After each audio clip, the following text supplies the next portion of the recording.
वो बड़े इत्मीनान से गुरु के सामने खड़ा था। गुरु अपनी पारखी नज़र से उसका परीक्षण कर रहे थे। 9-10 साल का बालक, बच्चा ही समझो। उसका बायां हाथ नहीं था, किसी बैल से लड़ाई में टूट गया था। तुझे क्या चाहिए मुझसे? गुरुजी ने उस बच्चे से पूछा। उस बच्चे ने गला साफ किया, हिम्मत जुटाई और कहा, मुझे आपसे कुश्ती सीखनी है। एक हाथ नहीं और कुश्ती लड़नी है, अजीब बात है। गुरुजी ने पूछा, क्यों? स्कूल में बाकी सब लड़के सताते हैं मुझे और मेरी बहन को। टुंडा कहते हैं, मुझे हर किसी की दया की नज़र ने मेरा जीना हराम कर दिया है गुरुजी। मुझे अपनी हिम्मत पे जीना है, किसी की दया नहीं चाहिए। मुझे खुद की और मेरे परिवार की रक्षा करनी आनी चाहिए। ठीक बात, पर मैं अब बूढ़ा हो चुका हूँ और किसी को नहीं सिखाता। तुझे किसने भेजा है मेरे पास? कई शिक्षकों के पास गया मैं, कोई भी मुझे सिखाने को तैयार नहीं। एक बड़े शिक्षक ने आपका नाम बताया। तुझे वो ही सिखा सकते हैं, क्योंकि उनके पास वक्त ही वक्त है और कोई सिखाने वाला भी नहीं है, ऐसा बोला वो मुझे। वो गुरूर से भरा जवाब किसने दिया होगा, ये उस्ताद समझ गए। ऐसे अहंकारी लोगों की वजह से ही कल प्रवृत्ति के लोग इस खेल में आ गए। ये बात गुरुजी जानते थे। ठीक है, कल सुबह पाँव फटने से पहले अखाड़े में पहुंच जाना। मुझसे सीखना आसान नहीं है, यह पहले ही बता देता हूँ। कुश्ती ये एक जानलेवा खेल है, इसका इस्तेमाल अपनी रक्षा के लिए करना। मैं जो सिखाऊं उस पर पूरा भरोसा रखना, और इस खेल का नशा चढ़ जाता है आदमी को तो सिर ठंडा रखना, समझा? जी उस्ताद, समझ गया। आपकी हर बात का पालन करूँगा। मुझे आपका चेला बना लीजिए। मन की इच्छा पूरी हो जाने के आंसू उस बच्चे की आंखों में छलक गए। उसने गुरु के पांव छूकर आशीर्वाद लिया। अपने एक ही चेले को कैसे सिखाना है, उस्ताद ने ये सोचना शुरू किया।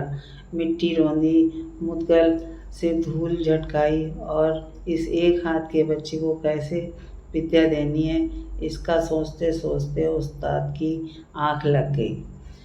एक ही दांव उस्ताद ने उसे सिखाया और रोज उसका ही अभ्यास बच्चे से करवाते रहे। 6 महीने तक रोज बस एक ही दांव। एक दिन चेले ने उस्ताद के जन्मदिन पर पांव दबाते हुए हौले से बात को छेड़ा।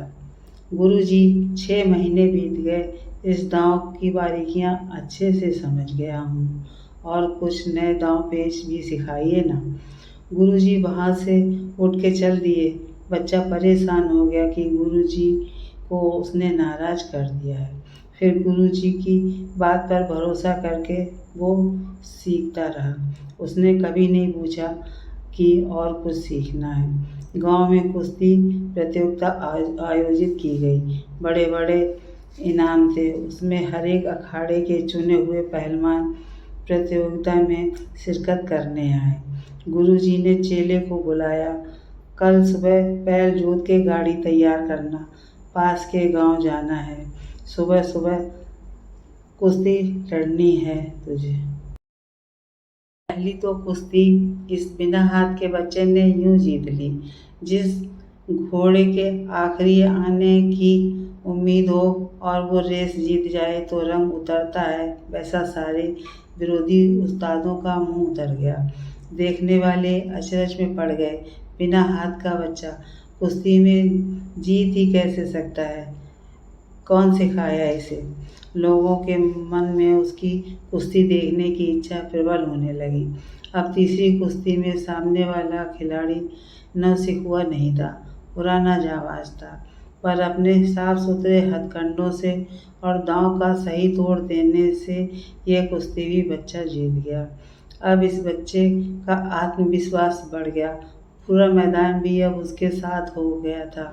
मैं भी जीत सकता हूँ भावना ने उसे मजबूत बना दिया।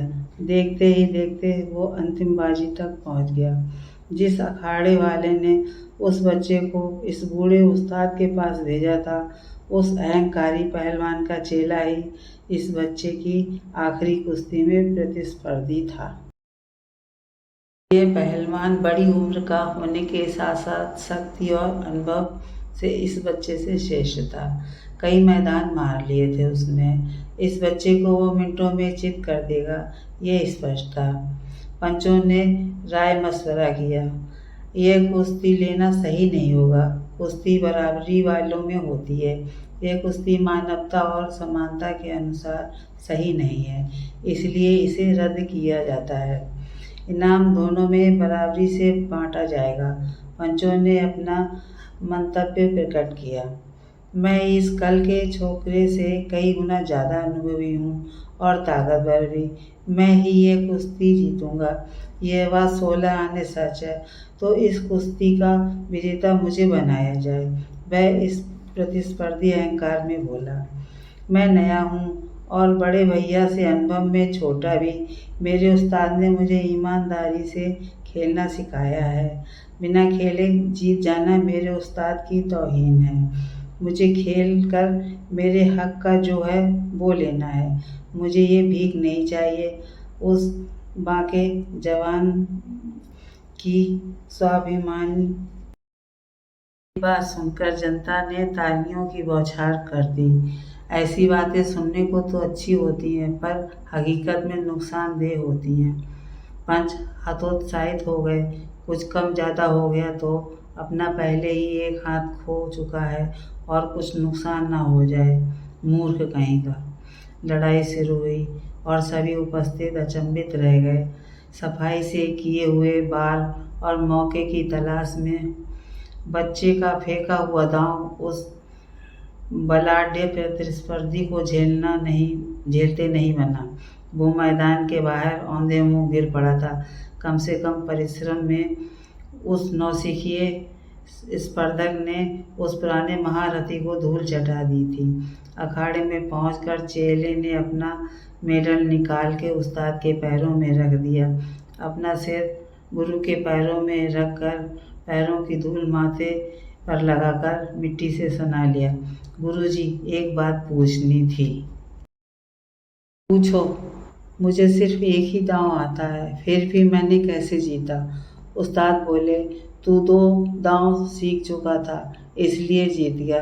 कौन से 2 दांव उस्ताद? पहली बात तो तू ये दांव इतनी अच्छी तरह से सीख चुका था कि उसके गलती होने की गुंजाइश ही नहीं थी। तुझे नींद में भी लड़ाता तब भी तू इस दांव में गलती नहीं करता। तुझे ये दांव आता है ये बात तेरा प्रतिद्वंदी जान चुका था, पर तुझे सिर्फ यही दांव आता है ये बात उसे थोड़ी मालूम थी। और दूसरी बात क्या थी उस्ताद? दूसरी बात ज़्यादा महत्व रखती है। हर एक दांव का एक प्रतिदांव होता है। ऐसा कोई दांव नहीं है जिसका तोड़ ना हो। वैसे ही इस दांव का भी एक तोड़ था। तो क्या मेरे प्रतिस्पर्धी को वो दांव मालूम नहीं होगा? वो उसे मालूम था पर वो कुछ नहीं कर सकता। उसने जानते हो क्यों? क्योंकि उस तोड़ में दांव देने वाले का बायां हाथ पकड़ना पड़ता है।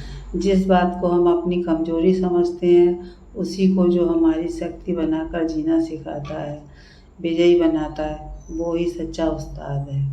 मन के हारे हार है, मन के जीते जीत।